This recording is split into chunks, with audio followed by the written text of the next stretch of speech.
अस्सलाम वालेकुम। और सुनाओ, क्या हाल है तुम लोगों का।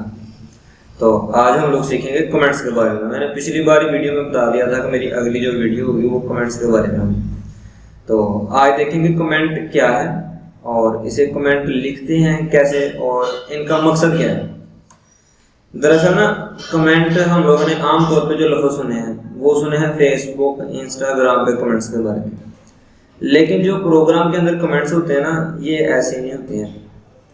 प्रोग्राम में जो कमेंट्स होते हैं, दरअसल ना कमेंट प्रोग्राम का ऐसा हिस्सा होता है जिसे कंप्यूटर या कंपाइलर अंडरस्टैंड नहीं करता। कमेंट प्रोग्राम का ऐसा हिस्सा होता है जिसे कंप्यूटर या कंपाइलर समझता नहीं है और इसे सॉल्व नहीं करता, इसको यूज नहीं करता है। तो नेक्स्ट चीज जो बच्चों को ज़हन में आती है ना कि फिर अगर कंप्यूटर इसको यूज ही नहीं करता तो हम कंप्यूटर में प्रोग्राम लिखते क्यों, सॉरी कमेंट करते क्यों है। तो कमेंट करने का ना दरअसल कुछ मकसद है।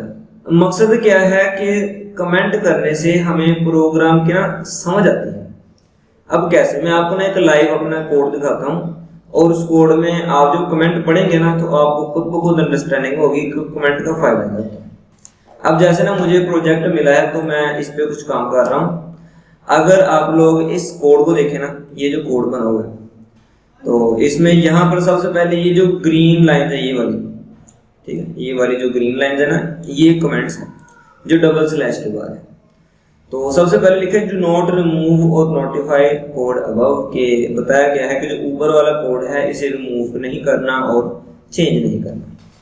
अब नीचे कोड है, फर्ज कि आप पहली दफा देख रहे हैं तो और आपको इस कोड का नहीं पता तो इस कमेंट में क्या लिखा है जी, create a reference to Firebase storage location, कि ये जो कोड की लाइन है ये एक फायरबेस की स्टोरेज तक एक रेफरेंस बना रही है।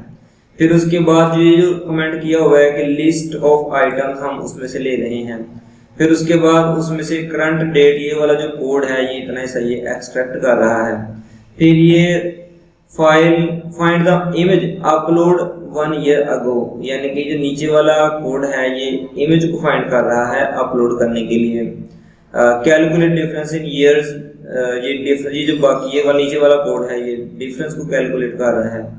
तो इस तरीके से जो कमेंट्स है ना ये हमें बताते हैं कि कौन कौन सा जो हिस्सा है प्रोग्राम का वो क्या क्या काम करता है। अब इसे जैसे कि फर्ज किया अब आप हैं, आप पहली दफा इस कोड को देख रहे हैं तो आपको कमेंट लिखने से पढ़ने से इतनी अंडरस्टैंडिंग जरूर होगी कि कौन सा हिस्सा क्या काम कर रहा है।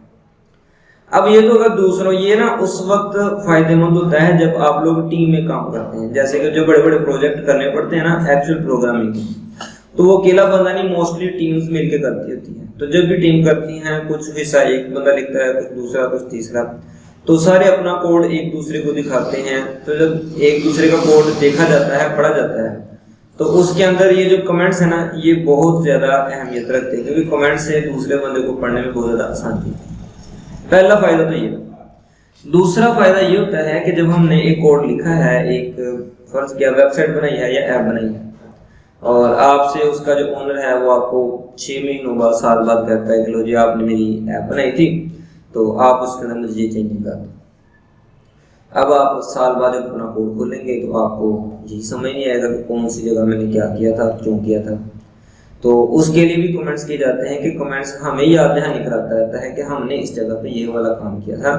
तो जब हम काफ़ी देर बाद भी उस प्रोग्राम को ओपन करेंगे तो हमें उसकी समझ आएगी। तो ये था बेसिक कमेंट्स का मकसद, कि कमेंट्स करते क्यों हैं। दूसरी बात, जब भी आप कोड लिखें आप कमेंट्स लाजमी करें, और क्योंकि दरअसल ना जब ये जॉब्स वगैरह मिलती होती हैं, क्योंकि आप तो IT के लोग हैं, आपने तो इसी फील्ड में आगे जॉब्स लेनी है, प्रोग्रामिंग करनी है, तो जब भी कोई दूसरे को आप कोड दिखाएंगे तो वो कोड में यही चेक करेगा कि इसने किस तरह का कोड लिखा है, अच्छा लिखा है या खराब लिखा है। तो अच्छे कोड के अंदर एक ये बात लाजमी होती है कि अच्छे कोड के अंदर कमेंट्स काफ़ी होते हैं। जैसे मैंने अभी आपको दिखा, उसमें देख लें बात में कमेंट किए होते हैं। अब कमेंट करने का तरीका, सी लैंग्वेज के अंदर मोस्टली ज़्यादातर लैंग्वेज में कमेंट एक ही तरीके से होता है, और उसका तरीका है कि सबसे पहले आपने डबल स्लैश लगानी है। डबल स्लैश के अंदर आप जो भी लिखेंगे वो कमेंट होगा, और आप कुछ भी लिख सकते हैं, किसी भी लैंग्वेज में लिख सकते हैं, इससे कंप्यूटर को कोई फर्क नहीं पड़ता। अब जैसे कि मेरा इधर जो फंक्शन है वो है printf hello world, तो मैं इधर कमेंट कर देता हूँ this function prints hello world. ठीक है, ये जो फंक्शन है वो हेलो वर्ल्ड को प्रिंट कर रहा है। तो इसे कहते हैं सिंगल लाइन कमेंट। ये जो डबल स्लैश के बाद मैंने जो लाइन लिखी है ये सिंगल लाइन कमेंट होता है कि इस लाइन के अंदर मैं जो भी लिखूंगा वो एक ही लाइन के अंदर कमेंट होगा, जैसे ही मैं नेक्स्ट लाइन के अंदर आया तो वो कमेंट से बाहर निकल जाए। लेकिन ना कभी कभार इस तरह होता है कि हमें एक से ज्यादा लाइनों पे कमेंट करना पड़ता है। जो हमारा कमेंट है या तो लेंथी होता है या हमें कोई ना कोई मसला होता है। कभी कभार तो कोड को रिमूव करके चेक करने के लिए भी हम लोग कमेंट्स का यूज करते हैं। तो उसका सी लैंग्वेज में तरीकाकार ये है कि सबसे पहले स्लैश और स्टार लगाना है। उसके बाद आप जो भी कोड लिखते हैं दिस इज फंक्शन, आप जितनी मर्जी लंबी लाइन लीजिए, मैं नेक्स्ट लाइन ले लेता हूँ। ठीक है, अब नेक्स्ट लाइन है इसके अंदर in this I print hello world.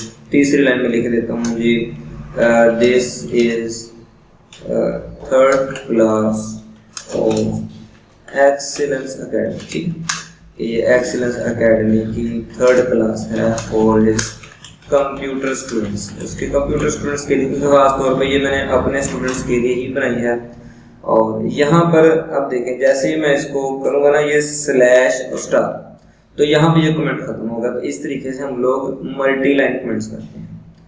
तो आज की जो आपकी असाइनमेंट है ना, आपने क्या करना है, आपने कोई भी प्रोग्राम कुछ भी जिस तरह का मर्जी बनाना है, चाहे प्रिंट है भी अकेला बना दें, और आपने उसके ऊपर सिंगल लाइन और मल्टी लाइन एक एक कमेंट करके आपने जरूर बताना। आप कमेंट के अंदर कुछ भी लिख सकते हैं, बिल्कुल फ्री हैं। फ्री होके अपनी जो है ना प्रैक्टिस किया करें और इस बार कोशिश करेंगे जो असाइनमेंट है वो जल्दी से जल्दी दें, ताकि मैं आपके लिए नेक्स्ट वीडियो जो है वो जल्दी से जल्दी ला सकूँ। आज की वीडियो बड़ी शॉर्ट से थी, बड़ा आसान सा काम है, उम्मीद है आपको समझ में आया होगा। शुक्रिया।